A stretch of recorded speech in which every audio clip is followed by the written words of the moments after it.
ہدایت campus ناہم class کا lecture number 5 ہے اس میں ہم قرآن مجید کے فضائل کے متعلق تفصیلاً پڑھیں گے۔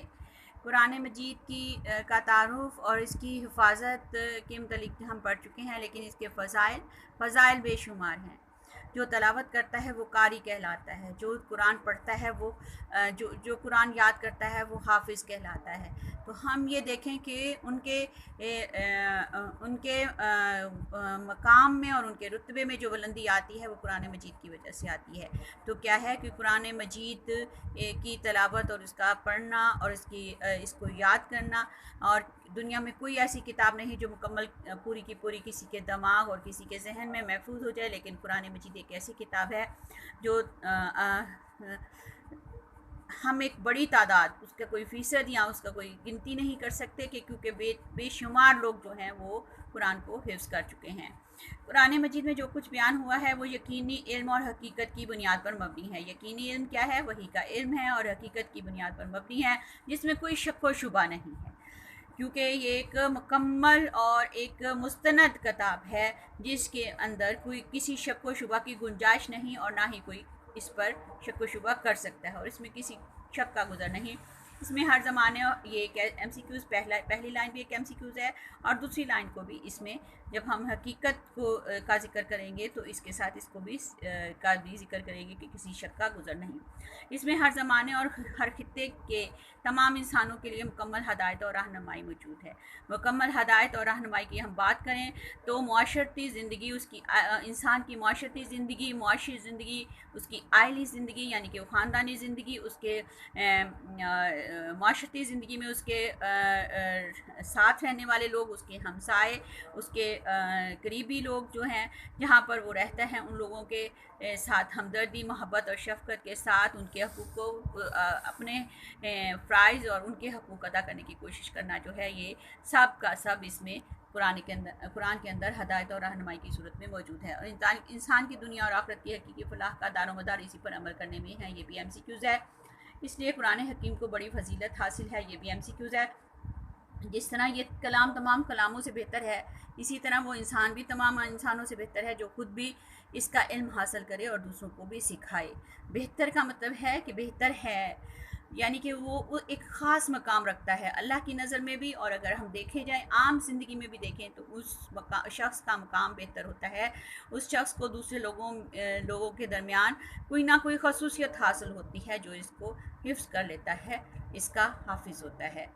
خیرکم ارشاد نبوی ہے، ارشاد نبوی جہاں پہ رسول پاک صلی اللہ علیہ وسلم کا ارشاد بیان کیا جائے گا تو وہ حدیث کہلائے گا۔ اس لیے خاص طور پہ اس بات کو مد نظر رکھنا ہے کہ جب سوال کیا جائے کہ فضائل قرآن کے بارے میں ایک حدیث بیان کریں تو آپ کو حدیث ہی بیان کرنی ہے، اور جب آیت کا ترجمہ پوچھا جائے تو آیت کا ترجمہ ہی لکھنا ہے۔ خیرکم من تعلم القرآن وعلمہ، تم میں بہتر وہ ہے جس نے قرآن سیکھا اور سکھایا۔ اس لیے ہمیں چاہیے کہ قرآن پاک کا علم حاصل کرنے کی طرف سب سے زیادہ توجہ دیں، اور اس کے لیے کسی طرح کی محنت سے دریغ نہ کریں، یعنی کہ نہ بچیں۔ اگر ہمیں قرآن کو یاد کرنے اور اس کی تشریح اور ترجمہ سمجھنے کے لیے کچھ وقت چاہیے، کسی طرح کی محنت کرنی پڑے، کہیں دور دراز جانا پڑے، اس کی ہمیں ضرور یہ کرنا چاہیے۔ اس کی مثالیں ہمارے پاس بہت زیادہ ہیں کہ بڑے بڑے ولی اولیاء نے کس طرح قرآن پاک کی تعلیم حاصل کی اور اس کی تعلیمات حاصل کرنے کے لیے دور دراز کے سفر کیے، جنہوں نے ان کی زندگیوں کے اندر ان کے مقام کو آج تک زندہ رکھا ہوا ہے۔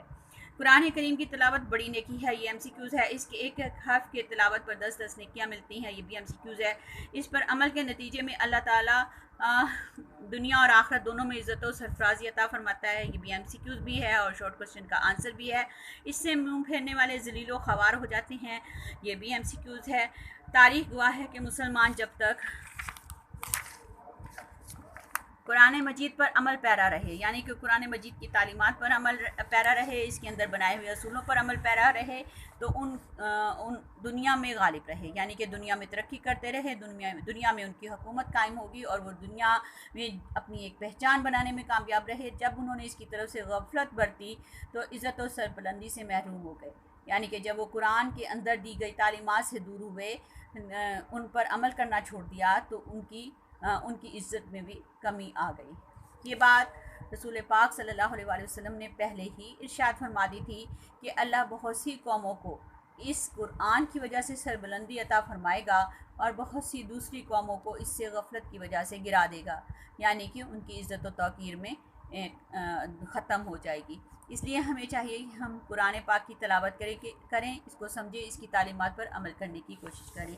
کوشچن میں اینڈ پہ آپ کے ایکسرسائز میں 3 کوشچن دیے ہوئے ہیں، وہ لانگ ہیں۔ شارٹ کوشچن اس میں بے تحاشا ہیں، پورے کا پورا یاد کرنا پڑے گا آپ کو چیپٹر، لیکن یہ کہ لانگ کے لیے آپ کو قرآن مجید کا تعارف کا پورا پیراگراف ہے جو پیچھے موجود ہے۔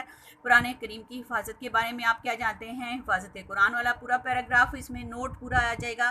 فضائل قرآن پر نوٹ لکھیے، یہ فضائل قرآن والا پورا ٹاپک جو ہے وہ اس کے اندر آ جائے گا۔ یہ لانگ کوشچن 5 نمبر کا آتا ہے جو کہ آپ کو بہترین طریقے سے یاد ہونا چاہیے۔ اس کے علاوہ جو ہے وہ آپ اس کے اندر مزید ایڈیشن بھی کر سکتے ہیں۔